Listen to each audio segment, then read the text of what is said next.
So in this particular unit, we're going to learn a little bit more about cross-cultural research. You have quite a reading this week, the Marcus and Kitayama reading, and I hope that you get quite a lot out of it in terms of the sheer magnitude that we now know about cross-cultural research and are still learning every day.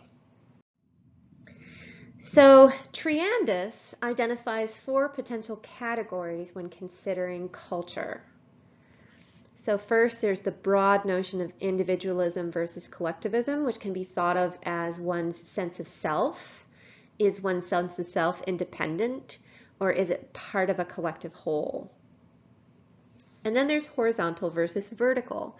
You can think of horizontal versus vertical as a representation of power and distribution. I'll go through some examples of these different combinations so you can see a little bit more about what I mean by horizontal versus vertical power structures. But we think of horizontal where equal status is a value and people's goal is to cooperate and share resources, and competition is viewed as bad as it reduces solidarity. With vertical systems, rank and power is considered to be a value, and people are more likely to follow authority and compete with one another. Competition is seen as good and normal, and inequity, where some people have more than others, is also seen as normal. Now, this is one of those fun things where sometimes you can take a look at what a culture espouses and what a culture actually has, and sometimes there can be some differences. So for example, you might have a culture that claims to value equity, and then you take a look at distribution of wealth, and it's very clear that that doesn't actually exist in reality. So these 4 different combinations, you can have either vertical or horizontal, and either individualism or collectivism. So let's go through each of these in turn. So when you have a culture that's vertically individualistic, then achievement tends to be a goal or value. And once again, people receive goods based on who deserves it more or who has earned it more through dint of presumably hard work. Income discrepancy is considered to be the status quo or normal. It's normal to have a group of people that doesn't have very much and fewer people who have quite a bit. And we think of vertical individualism as market economies like the United States or other cultures in Europe that have a more capitalist system. So that would be where we would be ranked according to Triandus's system, where we have an individualistic society that focuses on individual achievement, pull yourself up by your bootstraps, and then it's once again with distinct haves and have-nots, and it's thought that the people who have more deserve more. We've already talked about how sometimes this can be perpetuated through things like the just world hypothesis. Horizontal individualism is where resources are distributed according to individual effort. So countries like Sweden, which practice more democratic socialism, can value independence but distribute things with greater equity instead of, like based on who earned it. So people in Sweden, for example, value self-reliance, but things like status and money are not as valued. People in Sweden will be very heavily taxed compared to people in the United States, for instance, and most of their money goes to public works, to funding universities, to parks, to institutions of higher education, and museums and other public spaces. And that's considered to be something that people in Sweden value. So they're fine with giving an enormous portion of their salary towards those public works for the greater good. So they're willing to pay very high taxes to redistribute wealth and to foster equality due to, once again, that horizontal nature. So you can see horizontalism has a slightly different focus of goals, and as a result, things like taxation have a different stated purpose. Horizontal collectivism is often where you see, once again, a switch from more individual effort to a collective group effort that's much more cooperative and communal. So an Israeli kibbutz would be an example of a community that tends to practice horizontal collectivism, where people share resources regardless of individual effort, but everyone's expected to pull their weight as they can. I will say that communal communities tend to be very challenging to maintain in the long term and tend to only work really well when they have a small number of people that's all on the same page. Communes tend not to last very long because drama tends to get in the way. So whereas many people have tried to set up communes in the past, especially in the 60s and 70s, they really can be very challenging to pull off well. I will say that the kibbutz structure tends to be fairly structured and that there's enough of them so that someone can move from kibbutz to kibbutz if there's a problem within that community. And so that's one of the reasons why they tend to be fairly long-standing. Vertical collectivism would be a sense of a straight up and down sort of power structure where you have some people in power and some people without any, but with that more collectivistic group focus. We're all in this together, even though some of us have more than others. So a sense of duty is considered to be part of vertical collectivism, and resources tend to be divided according to rank. So fascist systems are often used as a classic example of vertical collectivism, as well as some examples of what they would call communist systems in Russia. There tended to be a lot of duty and people who had a lot and people who had a little, but it was thought to be all for the sake of the party. A caste system, like you might see in India, would also be considered vertical collectivism, where some castes are considered to be superior to others, but they're all part of a collective whole. So this is Triandis' system for sorting different people into different groups and categories and ways of looking at different cultures based on not only whether there's individualism versus collectivism, a sense of unique independence versus being part of a collective whole, but there's also a recognition of different power structures at which can determine differences within individualistic cultures and collectivistic cultures respectively. Let's talk just a little bit more about additional considerations for individualism versus collectivism. So Yang identified that when we take a look at modern societies, at least how we consider them today, when we talk, for example, about first world versus developing countries, we often tend to emphasize greater personal efficacy, low integration with relatives, geographical mobility, sexual equality, and achievement motivation, which tends to be more like an individualistic culture.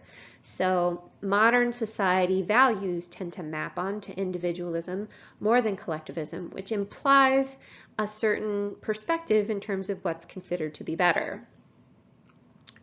Modern societies also tend to emphasize risk-taking more and self-reliance. So these tend to once again map on to more individualistic values and systems. It's interesting to note that that's just kind of the way that things happen to have gone. And if, for example, we had a society that tended to promote more collectivistic values as being more modern, then those might be perceived to be superior. Class differences can be a factor promoting individualism and collectivism tendencies within a certain culture. Let me go ahead and explain what I mean. So collectivism is something that becomes advantageous when a group of people has minimal resources. Sharing tends to be a more effective way of making sure that everyone gets by. And so what we can see sometimes is within an individualistic society that lower income communities tend to have more collectivistic tendencies, whereas people who are far wealthier tend to have more individualistic sort of tendencies. So we tend to see that when it comes to economics and class differences. So the haves of society tend to be more individualistic, the have-nots tend to be more collectivistic out of a matter of necessity. It's interesting to note that different types of livelihoods or location can also play a part to promote individualism or collectivism. So for example, people who live in more rural or agrarian areas might depend more on other people in a collective way in order to bring in the harvest. Some of you watched the video for SPSP, for example, where the communities in China that grew rice tended to be more collectivistic. because rice growing is a very labor-intensive activity that requires multiple people working together with one another. So that notion of how livelihood can drive a collectivistic tendency was really very well supported in that research. And once again, a modern industrial or urban society might be more likely to drive an individualistic tendency, greater specialization, and once again, thinking of yourself as existing as an individual within society rather than part of a collective. Another factor that can determine an individualistic tendency versus a collectivistic tendency is the number of choices that you have. So for example, in most societies, men tend to have more choices than women when it comes to things like professions, occupations, financial stability, education. Now, there are many societies that have much more equity, but when you take a look at the imbalance, it tends to fall one way and not the other. Women tend to get the short end of the stick consistently, and there's really very few societies, if any, where men have fewer choices than women.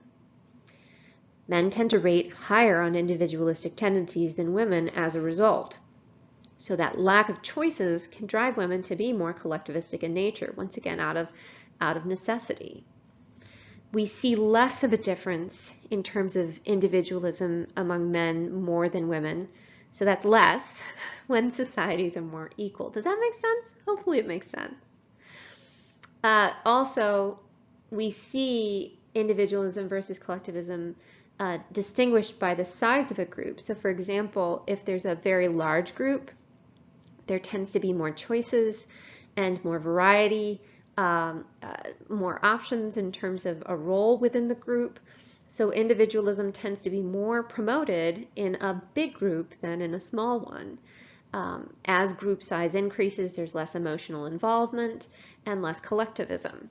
This is one of the reasons why, for example, in large urban centers, even in collectivistic societies, people tend to behave a little bit more individualistically compared to smaller, more close-knit communities.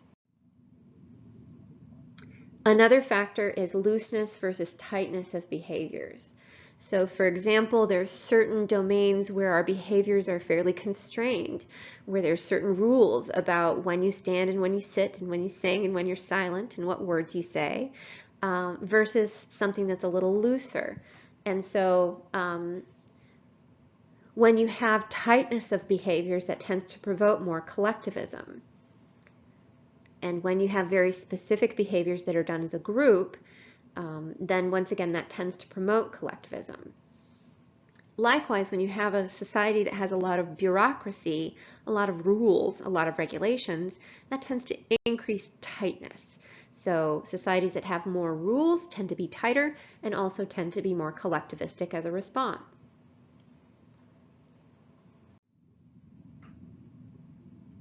So let's talk a little bit about some of the differences that we see between individualistic and collectivistic cultures. So in individualistic cultures, helping is considered a personal choice, whereas in collectivistic cultures is considered to be a moral obligation, and people who don't provide help are often very harshly judged and shamed. Collectivistic cultures are also more likely to help when help is not necessarily required. Social loafing is less likely among collectivistic cultures. They tend to once again judge folks who engage in loafing.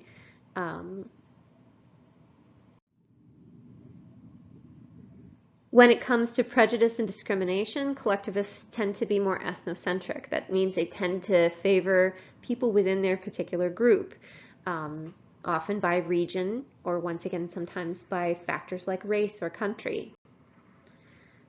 Vertical collectivists that tend to have a more rigid structure of power tend to see themselves as different from other groups and superior to other groups. And vertical collectivists are also more likely to have racial, religious factions and struggles. If you're ever interested in reading a fascinating book about culture, there's one called The Purest Race that goes through some of the psychology of folks in North Korea, which is a very fascinating read. I'll link it as a potential option if you're interested in learning more. So individualistic values can also lead to discrimination, especially in a culture that values independent work. So for example, individualistic societies tend to stress and emphasize individual accountability.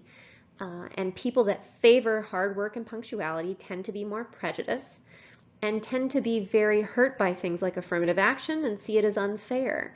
They also tend to take a look at someone who is not doing as well and blame the person for their lack of wealth or forward momentum because individual actions are considered to be so central. Vertical individualists are more likely to put down others out of a desire to be distinguished, and horizontal individualists are the least likely to be prejudiced. That being said, Sweden has its issues when it comes to things like race. They can be a little tone deaf. Oh dear, Sweden.